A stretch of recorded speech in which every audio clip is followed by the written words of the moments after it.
ఓం నమో భగవతే వాసుదేవాయ. ఓం నమో భగవతే వాసుదేవాయ. ఓం నమో భగవతే వాసుదేవాయ. అజ్ఞానతిమిరాంధస్య జ్ఞానాంజనశలాకయా చక్షురున్మీలితం येन తస్మై శ్రీగురవే నమః.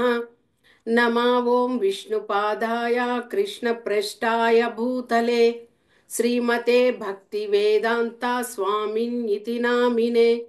नमस्ते सरस्वती देवे गौरवाणी प्रचारिणे निर्विशेषा शून्यवादी पाश्चात्य देशतारिणे। जय श्री कृष्ण चैतन्य प्रभो नित्यानंद श्री अद्वैता गदाधारा श्रीवासादि गौर भक्त वृंद। हरे कृष्णा कृष्णा कृष्णा हरे हरे, हरे राम राम राम हरे हरे। मूकं करोति वाचालं पंगुं लंघयेति गिरिं यत्कृपतं महं वन्दे श्रीगुरुं दिनतारणं। परमानन्दं माधवं श्रीचैतन्य ईश्वरं। हरि ओम तत्सత్. హరే కృష్ణ. ఈరోజు మనము శ్రీమద్ భగవద్గీత మహాత్మ్యము రెండవ భాగము చదువుకుంటున్నాము. ఈ శ్రీమద్ భగవద్గీత మహాత్మ్యాన్ని శ్రీపాద శంకరాచార్యుల వారు విరచితం చేసినది. ఇక నిన్నటి ఇది ఏమిటి, శ్రీ వరాహ పురాణంలో నుంచి తెలియజేయబడినటువంటి గీతా మహాత్మ్యము. అందులో ఏం చెప్పారు, ఎవరైతే శ్రీమద్ భగవద్గీతాన్ని పూర్తిగా 700 శ్లోకాలు చదువుతారో, 18 అధ్యాయాలు చదువుతారో, అలాంటి వారికి జ్ఞానసిద్ధి పొంది వాళ్ళు పరమపదాన్ని పొందుతారు అని చెప్పడం జరిగింది. సరే, 18 అధ్యాయాలు చదవలేము, కనీసం సగం అధ్యాయం 9 అధ్యాయాలైనా కానీ చదవగలిగినప్పుడు దాని యొక్క ఫలితం ఏమిటి అంటే గోదాన ఫలం కలుగుతుంది. గోవుని దానం ఇచ్చినంత ఫలం కలుగుతుంది. ఇక అది కుదరలేదు. ఇక చివరి 6 అధ్యాయాలు అంటే 18 అధ్యాయాల్లో చివరి 6 అధ్యాయాలు కానీ చదివారంటే వారికి గంగా స్నానం చేసినంత ఫలితం కలుగుతుంది. అందులోనే 6 అధ్యాయాలు కాకపోయినా చివరి 3 అధ్యాయాలు కానీ చదవగలిగితే వాళ్ళు సోమయాగ ఫలితాన్ని పొందిన వాళ్ళు అవుతారు. ఇక అది కుదరలేదు, కనీసం భగవద్గీత నుంచి ఒక అధ్యాయం చదవగలిగితే వాళ్ళు రుద్రలోకాన్ని చేరుకొని అక్కడ రుద్రగణాలలో ఒకరిగా పర్యవేష్టించబడతారు. తరువాత ఆ ఒక్క అధ్యాయం కూడా కుదరలేదు, ఆ ఒక్క అధ్యాయంలో 4వ వంతు కానీ చదవగలిగారంటే ఉత్కృష్టమైన మానవ జన్మను పొందుతారు. ఎలాగా, మన్వంతర కాలంలో మనువులు పరిపాలిస్తున్న అలాంటి దీంట్లో జన్మను పొందుతారనమాట. ఇక సరే, ఆ 4వ భాగం కూడా చదవకపోయాము. 10 శ్లోకాలు లేదా 7 శ్లోకాలు లేదా 5 శ్లోకాలు లేదా 2 శ్లోక, అదే కాదు ఒక్క శ్లోక, సరే ఆ ఒక్క శ్లోక కూడా కాదు, అందులో అర్ధ శ్లోకం అంటే ధర్మక్షేత్రే కురుక్షేత్రే సమవేదాయుయుచ్చవ, చాలు. అలాగా ఆ ఒక్క అర్ధ శ్లోకం చదివితే కూడా మనము ఇలాగా ఇంద్రలోకంలో 10,000 సంవత్సరాలు మనుగడ సాధించవచ్చట. అంత ఇదిగా ఒక అర్ధ శ్లోక చదివినా కానీ ఆ విధంగా మనము పూర్తిగా ఆ భగవద్గీతను అర్థం చేసుకొని మనం ఎవరైతే ఆ విధంగా చదివి ఈ గీతా మహాత్మ్యాన్ని చదువుకుంటారో వాళ్ళు భగవంతుని యొక్క అదే భగవంతునికి శరణాగతి పొంది ఆయన యొక్క లోకానికి చేరుకుంటారు. అంతటి గొప్ప మహాత్మ్యం కలిగినటువంటిదే ఈ గీత. ఇప్పుడు ఆ గీత దీనిలోనే మనకు శ్రీపాద శంకరాచార్యులు వారు 7 శ్లోకాలతో అత్యద్భుతమైనటువంటి ఒక అదే మహాత్మ్యం గురించి చెప్పడం జరిగింది. ఆ గీత యొక్క మహాత్మ్యాన్ని తెలియచేశారు. అది ఏమిటి ఈరోజు చూద్దాం. శ్రీమద్ భగవద్గీత మహాత్మ్యం శ్రీపాద శంకరాచార్యుల వారి విరచితం. గీతా శాస్త్రమిదం పుణ్యం యః పఠేత్ ప్రయతః పుమాన్ విష్ణో పదమవాప్నోతి భయశోకాదివర్జితః. గీతాధ్యాయనశీలస్య ప్రాణయామ యామపరస్య చ నైవ సంతి హి పాపాని పూర్వజన్మ కృతాని చ. మలనిర్మోచనం పుంసాం జలస్నానం దినే దినే. సకృద్గీతాంబసి స్నానం సంసారమలనాశనం.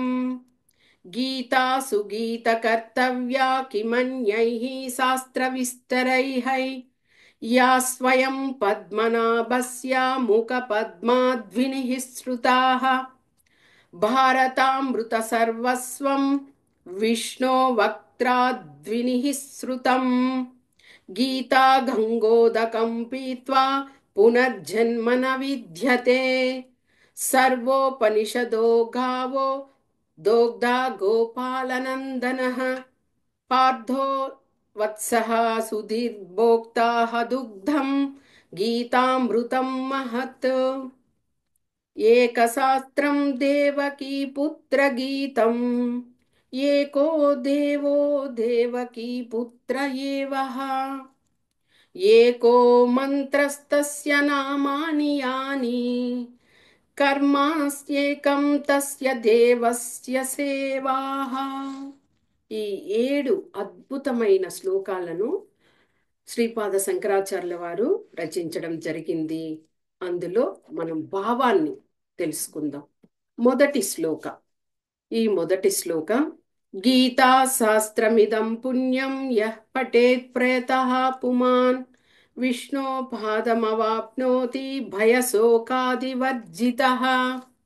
ఇప్పుడు ఈ శ్లోకాల్లో ఏం చెప్పబడింది అంటే, భయం నుంచి ఎవరైతే శ్రీమద్ భగవద్గీతను పఠిస్తారో శ్రద్ధతో భక్తితో, ఉమ్, భయభక్తులతో చక్కగా శ్రీమద్ భగవద్గీతని పఠిస్తారో అలాంటి వారికి భయం నుంచి దుఃఖాల నుండి వాళ్ళు విముక్తులవుతారు అని చెప్పడం జరిగింది. అంటే అలాగ విముక్తులయ్యి విష్ణు పదాన్ని వాళ్ళు పొందుతారు అని చెప్పడం జరిగింది. అంటే ఏమిటి అంటే, మనము అలాగ భగవంతుని యొక్క ఆ, విష్ణు ఆ యొక్క శరణాగతి పొంది ఆ లోకానికి చేరుకోవాలి అంటే మనము మొదట జన్మ మృత్యు జరా వ్యాధి అనే దాని నుంచి మనము విముక్తులం అవ్వాలి.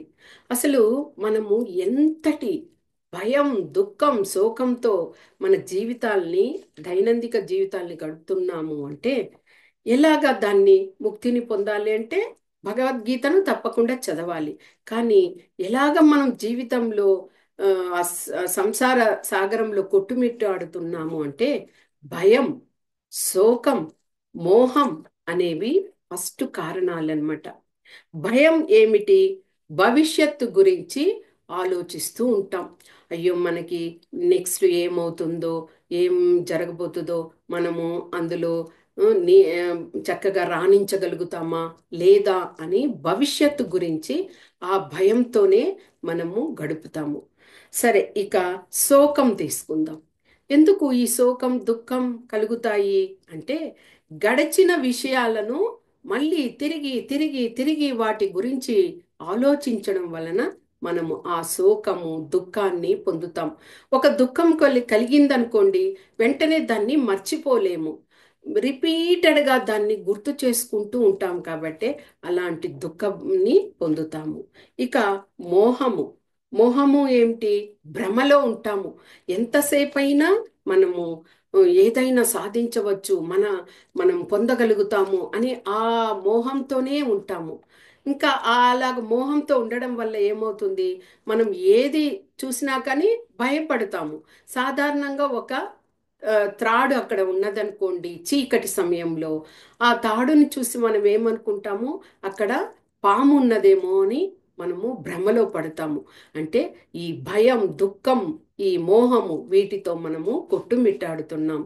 ఇంకా జన్మ, మృత్యు, జరా, వ్యాధి అనే ఆ చట్రంలో మనం చిక్కుకొని ఉన్నాము. ఒక తల్లి గర్భం నుంచి మనము జన్మించి పెరుగుతాము.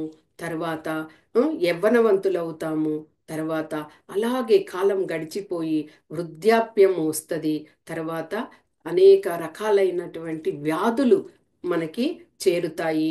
తర్వాత మరణం సంభవిస్తుంది. అంటే ఆ చట్రము అలాగే కొనసాగిపోతూ ఉంది. అక్కడెక్కడ మనము భగవంతుణ్ణి మనము గుర్తు తెచ్చుకుంటున్నాము? లేదు.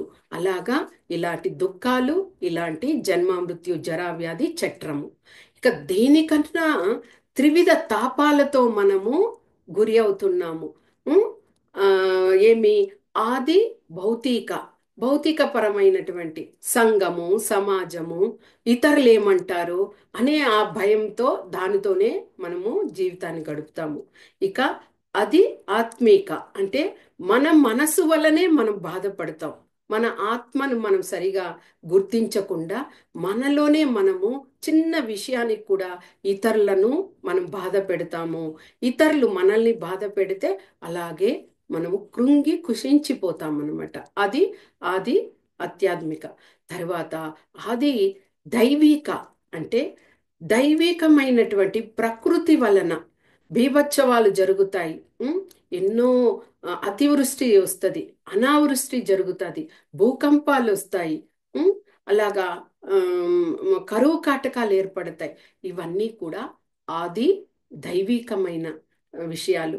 ఇలాగా మన జీవితాల్ని వీటిల్లోనే ఇది చేసుకుంటూ మనం జీవితాల్ని గడిపేస్తున్నాం. కానీ ఎక్కడ మనము ఒక మంచి గ్రంథం ఉన్నది, దానిని మనము ప్రతిరోజు కనీసం ఒక్క శ్లోకానైనా చదివి అర్థం తెలుసుకొని మన జీవితాన్ని అందులో ఇచ్చిన నిర్దేశాలను తీసుకొని ఉందాము అని లేదు. అది అందుకోసమే ఆ భగవద్గీతను చదివినప్పుడు మనము పరమపదాన్ని పొందుతాము అని, భయం నుంచి వీడుతాము అని అక్కడ ఫస్ట్ శ్లోకాలో చెప్పబడింది.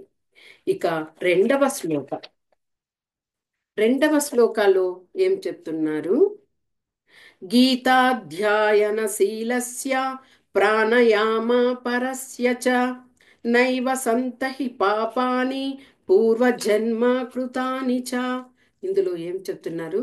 ఎవరైతే శ్రీమద్ భాగవతాన్ని అత్యంత శ్రద్ధతో, అత్యంత భక్తితో, సావధానంగా ఆ భగవద్గీతను పఠిస్తారో అప్పుడు ఆ భగవంతుని యొక్క కరుణ వలన పూర్వజన్మంలో చేసుకున్నటువంటి పాపాలనన్నింటి నుంచి విముక్తులవుతారు.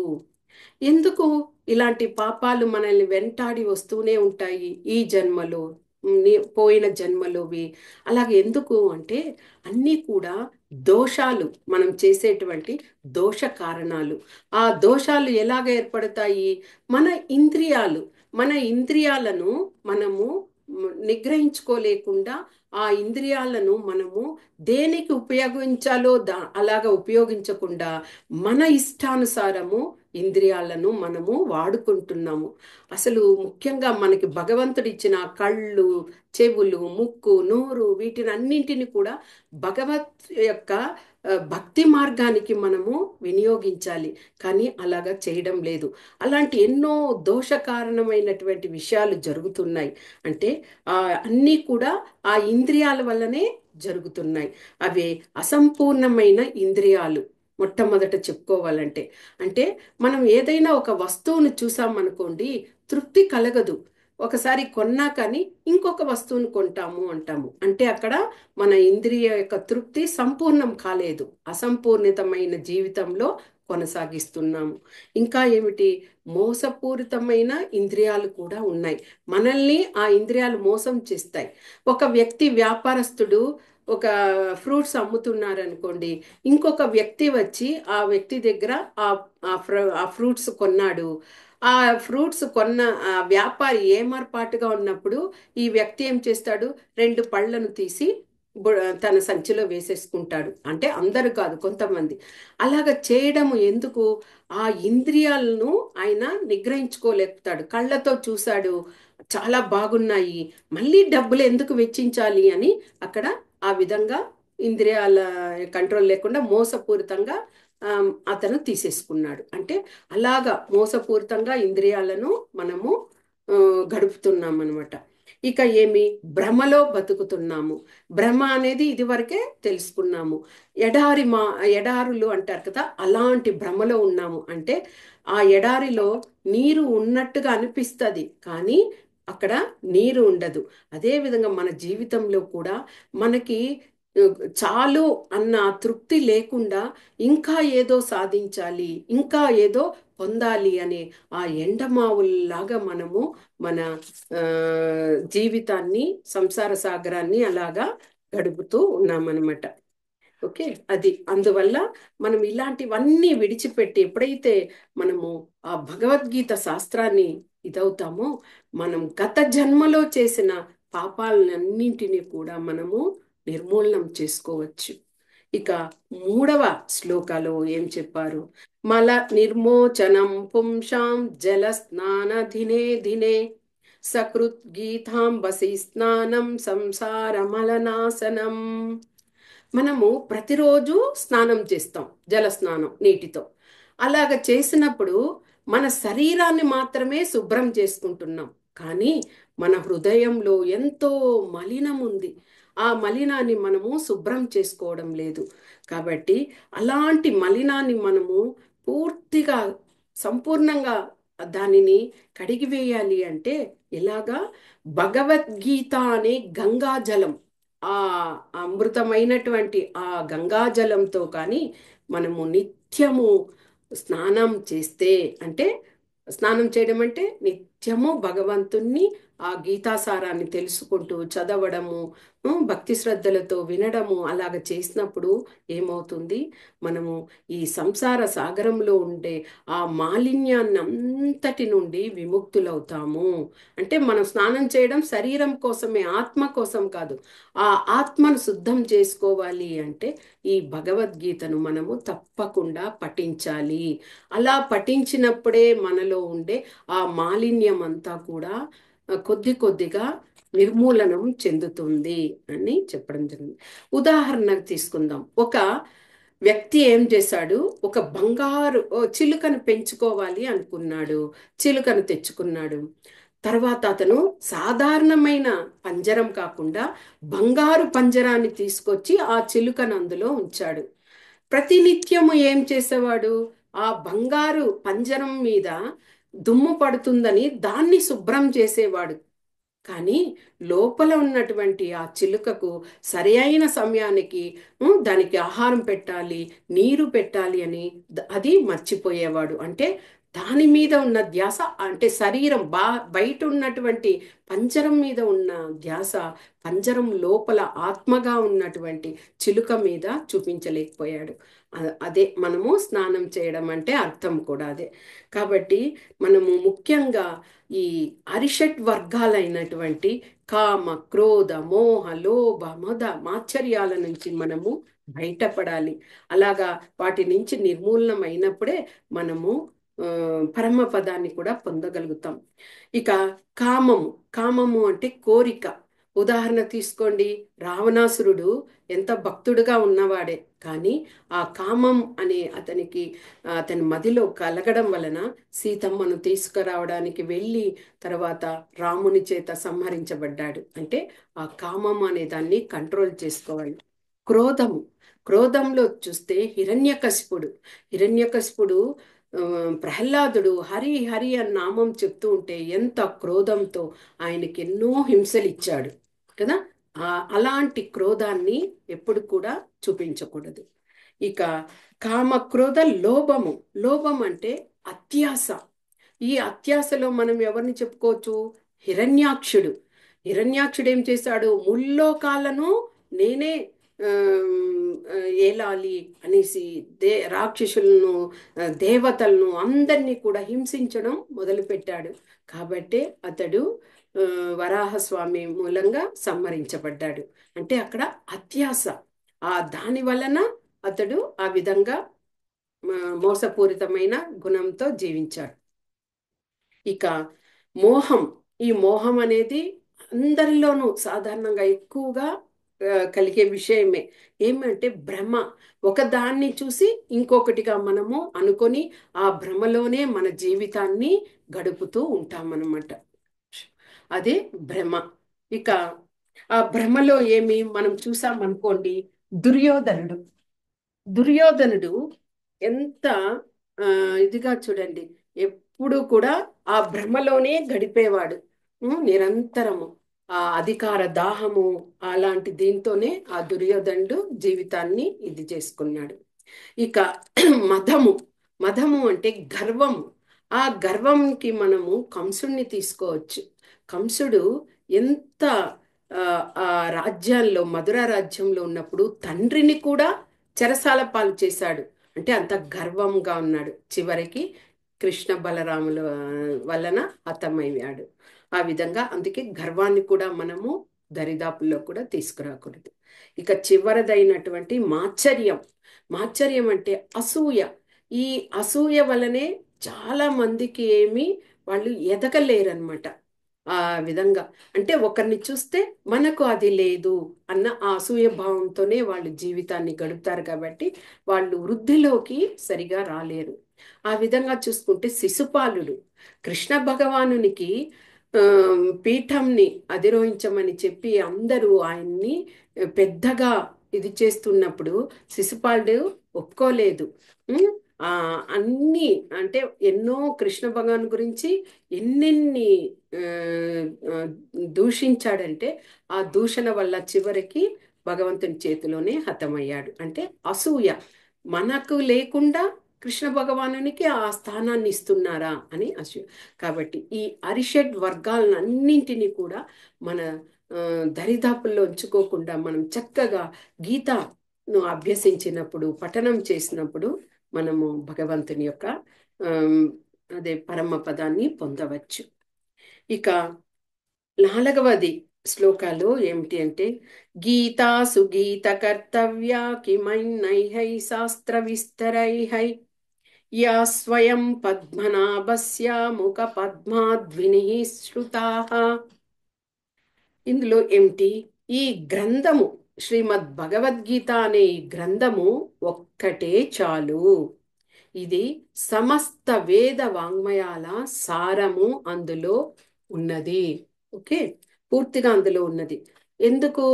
ఆ దేవాది దేవుడైన పద్మనాభుడైనటువంటి ఆ భగవంతుని యొక్క ముఖతః వెలువడినటువంటిదే అర్జునునికి తెలియచేయడం వలన మనకి ఈ గీతని ఇప్పుడు మనము చదువుకుంటున్నాము. కాబట్టి అందువల్ల ఈ శాస్త్రము చాలా ఆ, పురాతనమైనది, గొప్పదైన శాస్త్రంగా పేరొందింది. కాబట్టి ఈ ఒక్క శాస్త్రం ఉంటే చాలు, మనం అందులోని నిర్దేశాలని ఫాలో అవుతూ అన్నీ తెలుసుకోవచ్చును అని చెప్తున్నారు. ఇంకా ఎందుకు మనకి ఈ శాస్త్రం చాలు అంటే, ఇలాంటి శాస్త్రాలు మనము చదివినప్పుడే మనం జ్ఞానాన్ని పెంపొందించుకుంటాము. ఎన్నో ఉన్నాయి కదా. వేదాలు ఉన్నాయి, పురాణాలు ఉన్నాయి, ఉపనిషత్తులు ఉన్నాయి, ఇతిహాసాలు ఉన్నాయి. వేదాల్లో తీసుకున్నప్పుడు ఋగ్వేదము, యజుర్వేదము, సామవేదము, అథర్వణ వేదాలు ఉన్నాయి కదా. అదే విధంగా పురాణాలు తీసుకున్నప్పుడు భాగవతం ఉన్నది, విష్ణు పురాణం ఉన్నది, శివ పురాణం ఉంది, స్కంద పురాణం ఉంది, ఉమ్, ఇక పద్మ పురాణం, ఇలాగ ఎన్నో 18 పురాణాలు పైన 18 పురాణాలు ఉన్నాయి. ఇక 108 ఉపనిషత్తులు ఉన్నాయి. ఉం? ఆ వాటి నుంచి కూడా మనము సారాన్ని తీసుకోవచ్చు. ఇక ఇతిహాసాలకు వెళితే రామాయణం ఉన్నది, మహాభారతం ఉన్నది. మనకి ఈ మహాభారతం వలనే కదా మనకి ఆ మహాభారతంలోని భీష్మ పర్వంలో 25వ అధ్యాయం నుంచి 42వ అధ్యాయం వరకు ఈ శ్రీమద్ భగవద్గీత గురించి చెప్పబడి ఉంది. అంటే ఆ మహాభారతము వ్యాస మహర్షి రాయడం వల్లనే మనకు శ్రీమద్ భగవద్గీత అనేది మనకు దొరికింది. ఈ విధంగా వీటిని అన్నింటినీ కూడా మనము శాస్త్రాల్ని తెలుసుకోవాలి. అంతేకాదు 5 మంది ఆ, 5 మందికి మనము రుణపడి కూడా ఉండాలట. ఈ శాస్త్రాల ప్రామాణికతను బట్టి ఎవరు? దేవతలకు. దేవతలకు మనము యజ్ఞయాగాదులు చేసినప్పుడు వారి యొక్క ధర్మ కర్తవ్యాలుగా అన్ని వర్షాలను ఇస్తారు, అలాగా చేస్తారు. ఇక రెండవది ఋషి రుణాన్ని కూడా మనము ఎప్పటికీ ఉంచుకోకూడదట. ఋషి రుణం ఏమిటి? ఋషులే కదా ఈ శాస్త్రాలను గ్రంథాలను భద్రంగా పొందుపరిచారు. ఉం? ఆ గురు పరంపర ద్వారా వాటినంతా కూడా తీసుకొని వచ్చారు కాబట్టి వాళ్ళ రుణం కూడా తీర్చుకోవాలి. పితృ రుణం మనకి జన్మనిచ్చిన తల్లిదండ్రుల రుణాన్ని కూడా ఎప్పటికీ మనము ఉంచుకోకూడదు, వాళ్ళ రుణాన్ని కూడా పొందాలి. తర్వాత మనుష్య రుణం. మనుష్యులు ఏమిటి? మన స్నేహితులు, బంధువులు, ఉం? ఆ, మళ్ళీ నైబర్స్ అందరూ ఉంటారు కదా, అలాంటి వారికి అందరికీ కూడా వాళ్ళ యొక్క రుణాల్ని మనము ఉంచుకోకూడదు. మనము ఏదో ఒక రూపాన వాళ్ళ రుణాన్ని పూర్తిగా ఇది చేసేవాలి. అంటే ఒక దాన రూపంలోనో లేకపోతే సేవలు చేసే రూపంలోనో ఆ రుణాన్ని ఉంచుకోకుండా మనము దానిని కంప్లీట్ చేసుకోవాలి. అదేవిధంగా భూత రుణం. భూత అంటే జంతువులు, జీవులు. అలాగ జీవుల్ని కూడా మనము వాటికి కూడా మన చేతనైనంత సేవలు, కుక్కలు, పిల్లులు అలాంటివి ఎన్నో జీవులు, మనం బయట వెళ్తే చీమలు ఉంటాయి, వాటికి బియ్యం వేయడము, కుక్కలకి నీరు పెట్టడము, ఆహారాన్ని ఇవ్వడము, అది కూడా మనము ఆ రుణాన్ని కూడా తీర్చుకోవాలి. ఇలాగా మనము ఆ భగవద్గీతను చదవడం వల్లనే ఇలాంటి విషయాలన్నింటినీ మనము గ్రహిస్తాం కాబట్టి అలాగా మనము ఆ భగవద్గీతను ఎప్పటికీ చదువుకోవాలి. ఇక 5వ శ్లోకాకి వెళ్దాము. భారతామృత సర్వస్వం విష్ణోర్వక్త్రాద్వినిః శృతం గీతా గంగోదకం పీత్వా పునర్జన్మ న విద్యతే. అక్కడ మనకి ఆ శ్లోకాలు మనం ఏం తెలుసుకున్నాము? ఆ, గత జన్మలో పాపాల్ని పోగొట్టుకుంటామని. ఈ శ్లోకాలో పునర్జన్మే ఉండదట. అంటే మళ్ళీ మళ్ళీ పుట్టడం, మరణించడం అనేది లేకుండా పునర్జన్మ లేకుండా ఉంటది ఎవరైతే ఇలాంటి ఆ, భగవద్గీతను చదువుతారో. అంటే ఈ భారతం అంటే ఇక్కడ ఏమి? మహాభారతం. ఇది వరకు చెప్పినట్లు ఆ మహాభారతం నుంచే, భీష్మ పర్వం నుంచే మనకి శ్రీమద్ భగవద్గీత రావడం జరిగింది కాబట్టి అలాంటి భగవద్గీతను నిత్యము పఠించాలి. మనము గంగా జలాన్ని పానం చేసామనుకోండి, తీసుకుంటే ఎవరైనా మేము తీర్థయాత్రలకు వెళ్ళి వచ్చాము, గంగా నీరు జలం తీసుకోండి అంటే భయభక్తులతో తీసుకొని సేవిస్తాం. అలాగ సేవించినప్పుడు ఏమి మనము అనుకుంటాము? మన చేసిన పాపాలన్నీ కరిగిపోతాయి అనుకుంటాం.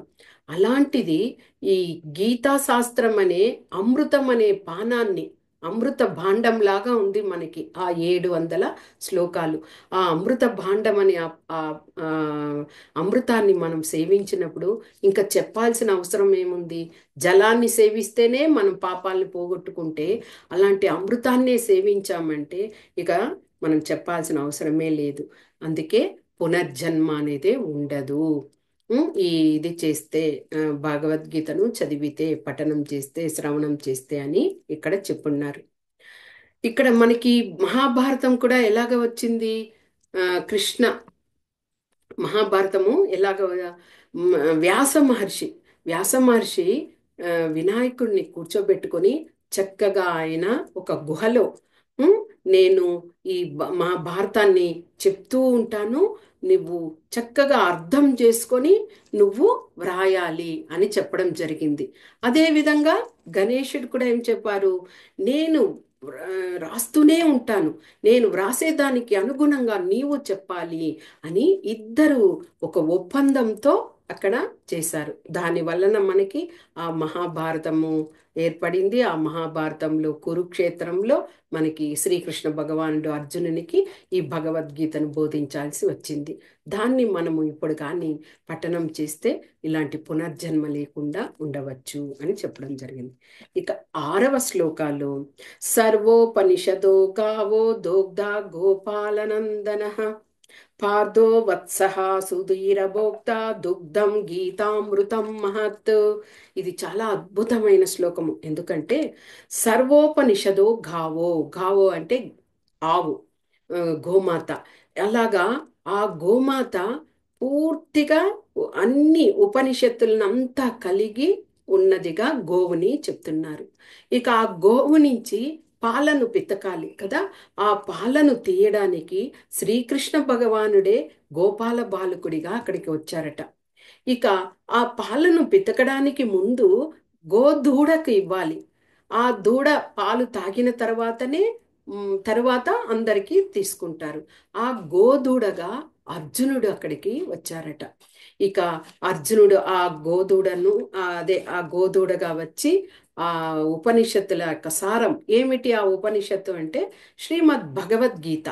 ఆ సారాన్ని ఆయన తీసుకోవడం, తరువాత మిగతా ఆ పాలు అంటే మిగతా ఉన్నటువంటి ఆ సారాన్ని పండితులు, బ్రాహ్మణులు, తర్వాత భక్తులు వారందరూ కూడా ఆ అమృతమైనటువంటి ఆ గీత యొక్క సారాన్ని అందరూ తీసుకుంటున్నారట.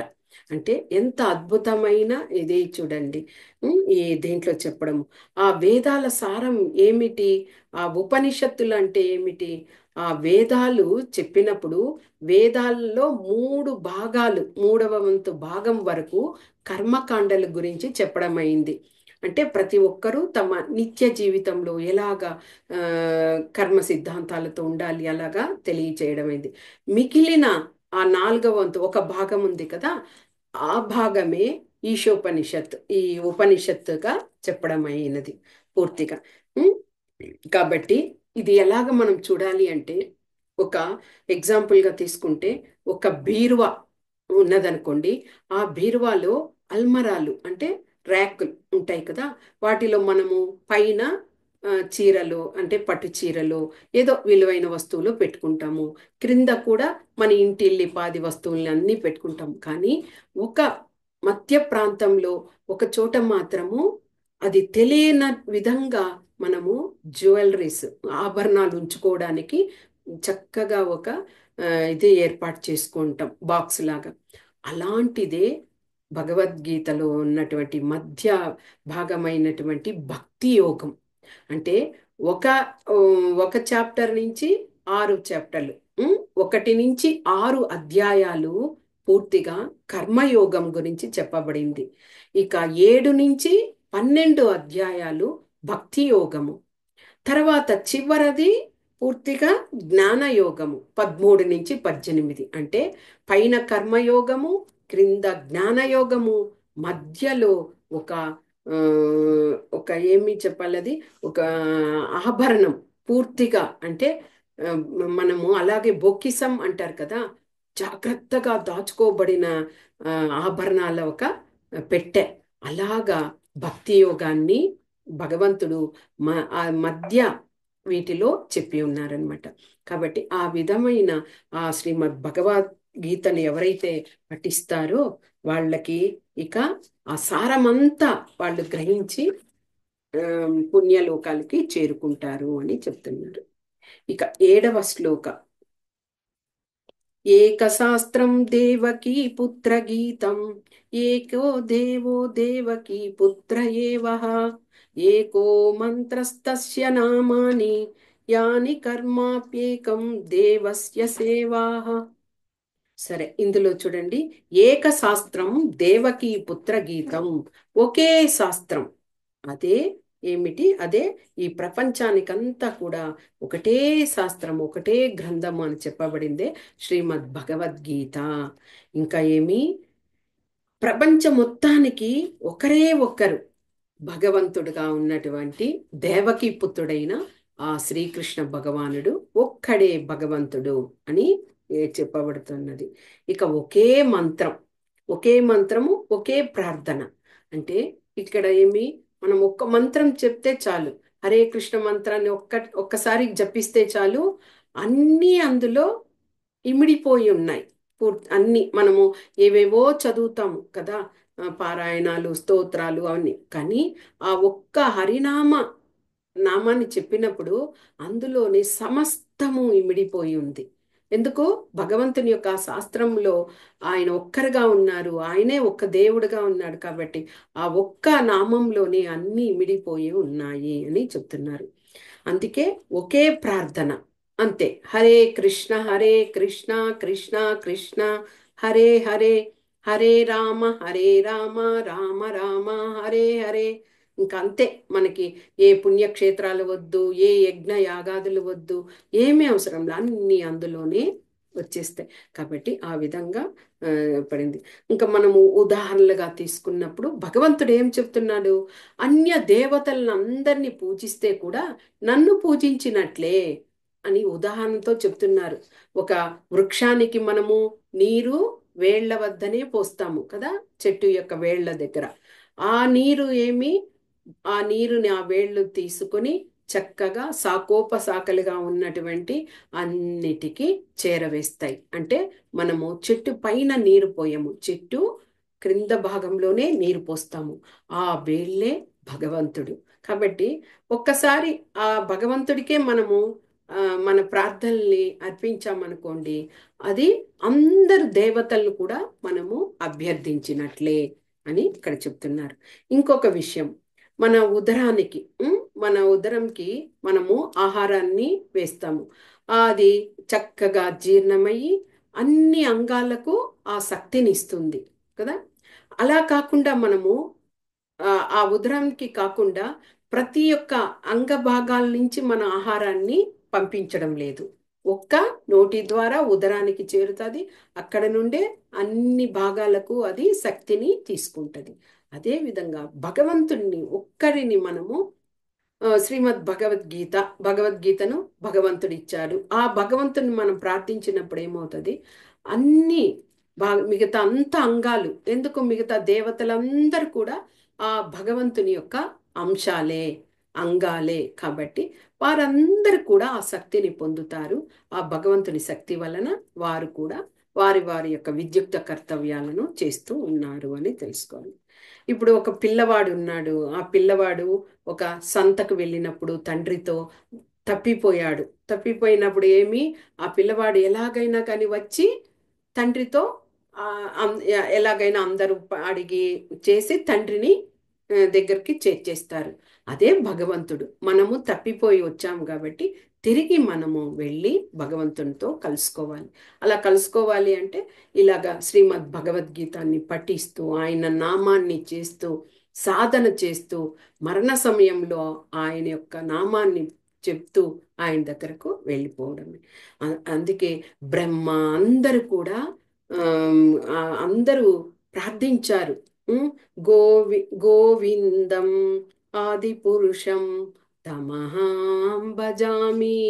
అలాంటి గోవిందుని నేను ప్రార్థిస్తున్నానని బ్రహ్మ చెప్పారు. శివుడు ఏమి చెప్పారు? ముక్తినిచ్చేవాడే ముకుందుడు అంటూ పార్వతీమాతకు తెలియచేశారు. శంకరాచార్యులు గారు ఏం చెప్పారు? భజ గోవిందం, భజ గోవిందం, భజ మూఢమతే. మీరు ఎంత నాలెడ్జి, ఎంత జ్ఞానాన్ని పొంది ఉంటే కూడా ఆ భగవంతుణ్ణి నమ్ముకోవాలి, ఆ భగవంతుణ్ణి భజించాలి. అప్పుడే మనము చిరకాలంలో మనము భగవంతుని దగ్గరికి చేరుకోవడానికి వీలు ఉంటుంది అని శ్రీపాద శంకరాచార్యుల వారు కూడా చివర ఇది భజ గోవిందం, భజ గోవిందం, భజ గోవిందం, భజ మూఢమతే అని చెప్పి ఇది చేశారు.